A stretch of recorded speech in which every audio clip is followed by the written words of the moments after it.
Game Quickie. Doom on the Jaguar. It's one of the few games I've played on the Jaguar that's actually worth checking out. It's not the definitive version by any means, but it is pretty fun. So let's look at the high and low points for a second and see what makes this version of Doom different from the rest. On the upside, Doom for the Jaguar looks pretty good. It's not quite as good as the PC or the PlayStation version, but it's respectable.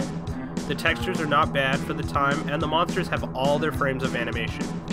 The control in the game is pretty solid considering you have to use the D-pad, and I found it easy to hit my target. The game also includes 2-player support over the Jaguar network adapter, but unfortunately I don't know anyone else with a Jaguar. The last cool thing, which is a feature of most Jaguar games, is that there's an overlay for the controller. The Jaguar controller is sort of a half keyboard, half gamepad. It kind of reminds me of the 360 controller with the chat pad attached. Either way, it makes switching guns and all of that a lot easier, and it's pretty cool.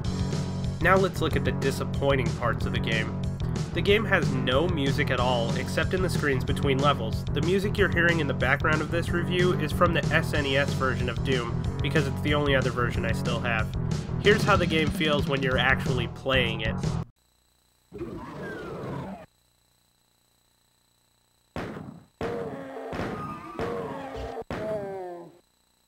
Another bummer is that the game is missing a few of the enemies from the PC version, specifically the Cyber Demon, the Spider Mastermind, and the Spectre.